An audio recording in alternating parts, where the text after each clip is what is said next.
আসসালামু আলাইকুম প্রিয় দর্শক, অন্য মঞ্চের আলাপচারিতায় আপনাদের সকলকে আমন্ত্রণ জানাচ্ছি। ডোনাল্ড ট্রাম্প বলেছিলেন তিনি নাকি ইরানের নিউক্লিয়ার প্রোগ্রাম মাটির সাথে মিশিয়ে দিয়েছেন। বলেছিলেন ইরানের রাস্তায় যখন মানুষ মরছিল তখন তিনি বলেছিলেন হেল্প ইজ কামিং। কিন্তু আজ আজ সেই আমেরিকারই টপ লেভেল জেনারেলরা, ট্রাম্পের নিজের জামাই এবং খাস লোকেরা ওমানে ইরানের পায়ে কি ধর্ণা দিতে গেছেন। হ্যাঁ, ঠিকই শুনেছেন। যে আমেরিকাকে আমরা সুপার পাওয়ার বলে জানি তারা আজ ইরানের সামনে বসে আছে, কোনো ধমক দেওয়ার জন্য নয়, বরং একটা ডিল করার জন্য। মাস্কাটের সেই গোপন ঘরে গত 24 ঘন্টায় যা ঘটেছে তা জানলে আপনার পায়ের তলার মাটি সরে যাবে। আমেরিকা কি তবে সত্যি সত্যি ইরানের কাছে হার মেনে নিল? আজকের এই এক্সক্লুসিভ বিশ্লেষণে যাওয়ার আগে দেখে নিই আমাদের আলোচনার মূল ফোকাস পয়েন্টগুলো কি কি। আজ মূলত 3টি বড় ব্রেকিং নিউজ এবং তার পেছনের আসল ঘটনা নিয়ে কথা বলবো। আজকের প্রথম ব্রেকিং, ওমানের রাজধানী মাস্কাটে ইরান এবং আমেরিকার মধ্যে অত্যন্ত হাই প্রোফাইল মিটিং হয়েছে এবং সবচেয়ে বড় খবর হলো এই মিটিংয়ে আমেরিকার মিলিটারি চিফ বা সেন্টকমের প্রধানের উপস্থিতি। ডিপ্লোম্যাটিক টেবিলে মিলিটারির উপস্থিতি কি বড় কোনো যুদ্ধের ইঙ্গিত? দ্বিতীয় খবর, আমেরিকা হঠাৎ করে তাদের নাগরিকদের ইরান ছাড়ার নির্দেশ দিয়েছে। একদিকে আলোচনার টেবিলে চা খাওয়া হচ্ছে আর অন্যদিকে বর্ডার থেকে নিজেদের নাগরিকদের পালাতে বলছে। এই দ্বিমুখী আচরণের মানে কি? তৃতীয় এবং সবচেয়ে গুরুত্বপূর্ণ বিষয়, আমেরিকা ইরানের সরকার পতনের এজেন্ডা থেকে সম্পূর্ণ সরে এসেছে। কেন আমেরিকা মানবাধিকার, মিসাইল প্রোগ্রাম বাদ দিয়ে শুধুমাত্র নিউক্লিয়ার ডিল নিয়ে কথা বলতে বাধ্য হচ্ছে? ট্রাম্পের এই ইউটার্ন কি দুর্বলতা নাকি বড় কোনো ফাঁদ? আসুন ইমোশনকে সরিয়ে রেখে লজিক দিয়ে এই প্রতিবেদন শুরু করি। কারণ মনে রাখবেন, জিওপলিটিক্সে দয়া বা মায়া বলে কিছু নেই, আছে শুধু পিওর স্বার্থের খেলা। দর্শক, খবর একদম কনফার্ম, মাস্কাটে ইরান এবং আমেরিকার মধ্যে ইনডাইরেক্ট বা পরোক্ষ নিউক্লিয়ার আলোচনার প্রথম রাউন্ড শেষ হয়েছে। আপনারা অনেকেই হয়তো অধীর আগ্রহে অপেক্ষা করছেন দ্বিতীয় রাউন্ডে কি হলো তা জানার জন্য। দেখুন, দ্বিতীয় রাউন্ডের খবরগুলো এই মুহূর্তে জাস্ট ডেভেলপ হচ্ছে, প্রতি মুহূর্তে পরিস্থিতি পাল্টাচ্ছে। তাই আমি তাড়াহুড়ো করে কোনো অসম্পূর্ণ তথ্য দেব না। আমি আপনাদের কথা দিচ্ছি, ঠিক এর পরের প্রতিবেদনে আমি দ্বিতীয় রাউন্ডের একদম লেটেস্ট এবং পুঙ্খানুপুঙ্খু খবরাখবর নিয়ে আপনাদের সামনে হাজির হব।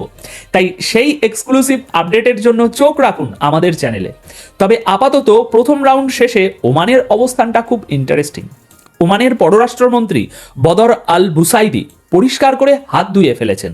তিনি বলেছেন তাদের কাজ শুধুমাত্র একটা পোল বা সেতু তৈরি করা, অর্থাৎ তারা শুধু ডাক পিয়নের মতো মেসেজ এপার আর ওপার করেছেন, যাতে দুই পক্ষের টেকনিক্যাল এবং ডিপ্লোম্যাটিক কথাবার্তা আবার লাইনে আসে। এর বাইরে তাদের কোনো ভূমিকা নেই।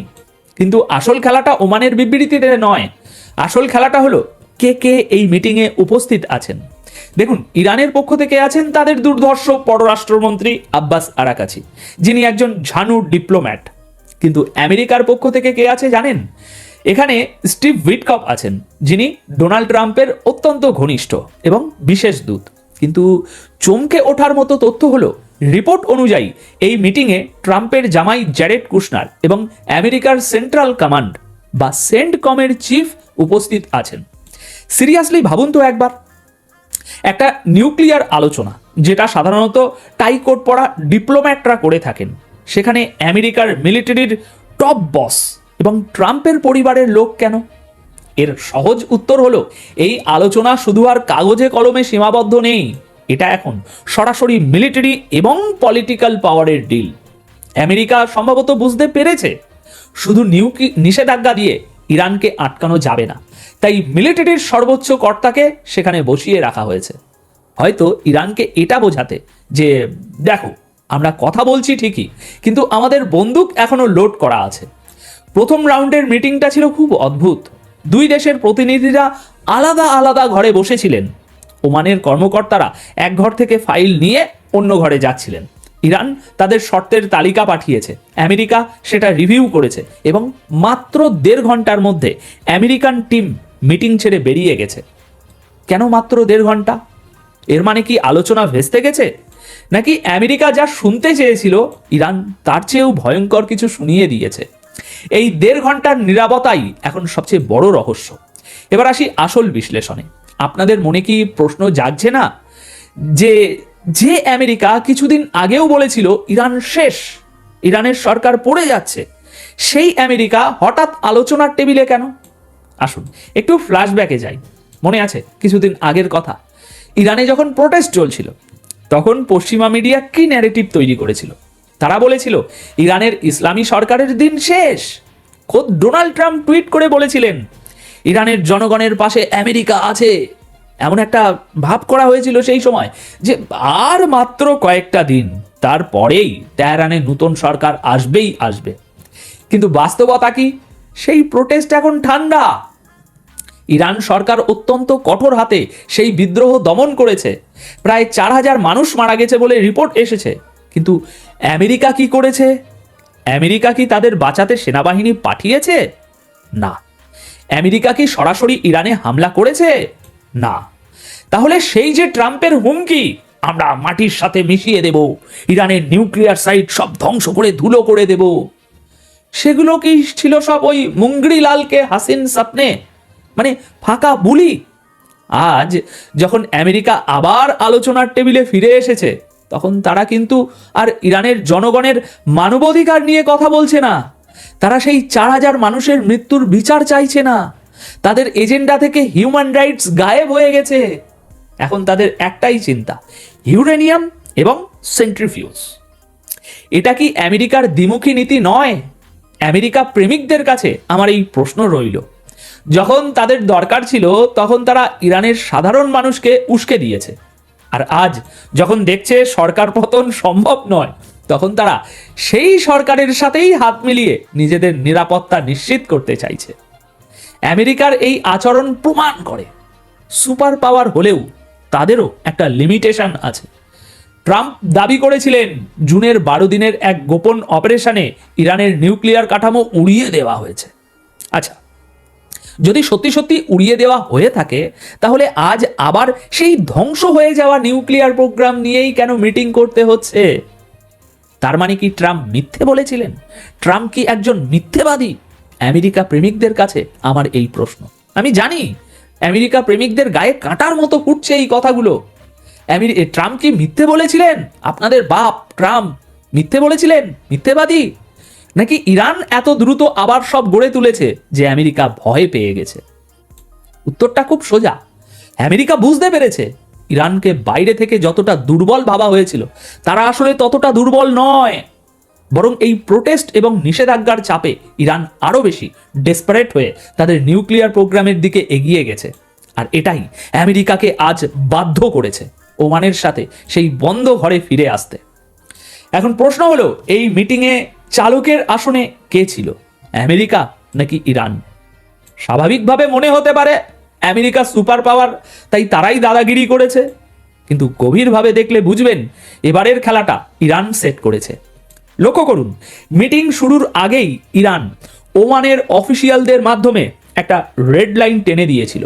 ইরান সাফ বলে দিয়েছিল, আমরা শুধু নিউক্লিয়ার প্রোগ্রাম এবং নিষেধাজ্ঞা প্রত্যাহার নিয়ে কথা বলবো। এর বাইরে আমাদের মিসাইল প্রোগ্রাম, আমাদের ড্রোন টেকনোলজি বা আমাদের দেশের ভিতরের ওই মানবাধিকার নিয়ে একটা কথাও বলা হবে না। এবং আমেরিকা, যে আমেরিকা সবসময় বলে all options on the table, তারা কিন্তু সুরসুর করে এই শর্ত মেনেই আলোচনায় বসেছে। আমার পরিশ্রম সার্থক দর্শক। এই এত মাস ধরে ইরানের হয়ে এত কথা বলে আজ আমার পরিশ্রম সার্থক। আমেরিকা চেয়েছিল এই ডিলে ইরানের মিসাইল বন্ধ করার বিষয়টাও থাকুক, কিন্তু ইরান মুখের উপর না বলে দিয়েছে, আর আমেরিকা সেটা শুনেই বৈঠক করেছে। ইরানের পররাষ্ট্রমন্ত্রী আব্বাস আরাকাচি বুক ফুলিয়ে বলেছেন তারা খোলা চোখে এবং নিজেদের অধিকারের দাবিতে অটল থেকে আলোচনায় গেছেন। এর মানে কি? এর মানে হলো ইরান জানে আমেরিকার এখন মধ্যপ্রাচ্যে নতুন কোনো যুদ্ধ শুরু করার মুরদ নেই। ইউক্রেন যুদ্ধ, সামনে চীনের সাথে উত্তেজনা, আর আমেরিকার নিজের অর্থনীতি, সব মিলিয়ে বাইডেন বা ট্রাম্প যেই পলিসি মেকার হন না কেন, তারা এখন ইরান ফ্রন্ট শান্ত রাখতে চায়। ইরান এই সুযোগটাই নিচ্ছে। তারা বলছে আমাদের উপর থেকে নিষেধাজ্ঞা তোলো, তাহলে আমরা ইউরেনিয়াম এনরিচমেন্ট কমাবো, আর যদি না তোলো আমরা কিন্তু বোমার খুব কাছে। দর্শক, একেবারে ক্লাসিক ব্ল্যাকমেল, তাই না? হয়তো, কিন্তু জিও পলিটিক্সে একেই বলে লেভারেজ। ইরান আজ প্রমাণ করে দিয়েছে প্রেশার দিয়ে তাদের ভাঙা যায়নি, বরং তারা এখন বার্গেনিং চিপ, নিজেদের নিউক্লিয়ার প্রোগ্রামকে ওই বার্গেনিং চিপ হিসাবে ব্যবহার করছে। কিন্তু দর্শক, গল্পের এখানেই শেষ নয়, একটা টুইস্ট এখনো বাকি আছে। দাঁড়ান, এই মিটিং যখন চলছে ঠিক তখনই, অর্থাৎ গতকাল 6ই ফেব্রুয়ারি, আমেরিকা একটা অদ্ভুত সিকিউরিটি অ্যালার্ট জারি করেছে। আমেরিকা তাদের সকল নাগরিককে, যাদের কাছে ইউএস পাসপোর্ট আছে, অবিলম্বে ইরান ত্যাগ করার নির্দেশ দিয়েছে। বলা হয়েছে বর্ডার খোলা আছে, যেভাবেই হোক পালান। এই বিষয়ে বিস্তারিত একটি প্রতিবেদন আজকেই একটু পরেই আমি আপনাদেরকে দেব, তাই এই প্রতিবেদনে ওই খবরটা নিয়ে বেশি আলোচনা করলাম না। তবে যতটুকু বললাম তার উপরে বিষয়টা একটু ভাবুন তো, বিষয়টার গভীরতা একটু ভাবুন তো। এক টেবিলে চলছে শান্তির আলোচনা, আর অন্য টেবিলে আমেরিকা তার নাগরিকদের বলছে পালাও। এর মানে কি? এর দুটো ব্যাখ্যা হতে পারে।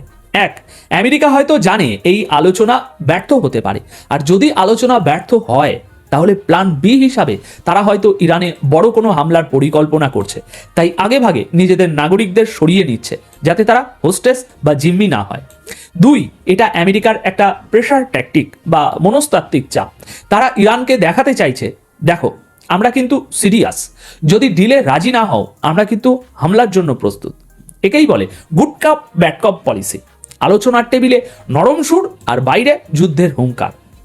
তবে সবশেষে একটা কথাই বলবো, ওমানের এই মিটিং আসলে একটা যুদ্ধবিরতি কেনার চেষ্টা মাত্র।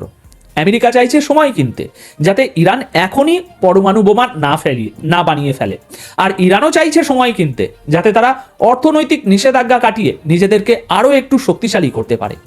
কিন্তু এই যে ইঁদুর বেড়াল খেলা, এই ইঁদুর বেড়াল খেলায় আসল সত্যিটা হলো আমেরিকার তথাকথিত রিজিম চেঞ্জ বা ইরানকে গণতন্ত্র উপহার দেওয়ার স্বপ্ন এখন ভাই মৃত।